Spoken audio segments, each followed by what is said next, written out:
Смерть. Типа все не понимают, что происходит.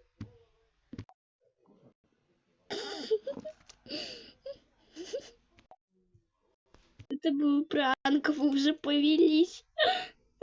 Типа ржет. В мыслях. Значит, шутка. Это будет еще смешнее, если оцензурим.